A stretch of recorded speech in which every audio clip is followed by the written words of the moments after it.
বন্ধুসকল, জুবিনদাৰ 12 বছৰীয়া এটা সপোনৰ প্ৰজেক্ট আছিল ৰৈ ৰৈ বিনালে। 31 অক্টোবৰ 2025 এই দিনটোত অসমীয়া চলচ্চিত্ৰ ইতিহাসৰ পৃষ্ঠাত সোণালী আখৰেৰে লিখিব লাগিব আৰু এয়া আমি অসমৰ জনগণেহে সম্ভৱ কৰিব পাৰিম। কাৰণ জুবিন গাৰ্গৰ এয়াই শেষ ছবি ৰৈ ৰৈ বিনালে।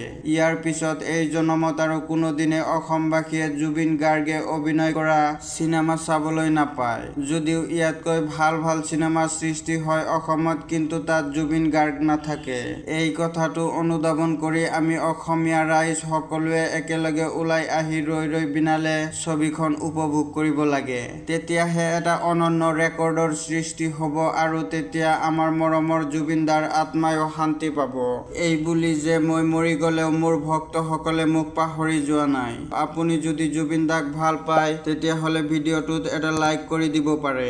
জুবিনদাৰ বিষয়ে এনেধৰণৰ আনকমন ভিডিঅ' পাবলৈ আমাৰ চেনেলটো ছাবস্ক্ৰাইব কৰি লগতে থাকক। ধন্যবাদ। জয় আই অসম, জয় জুবিনদা।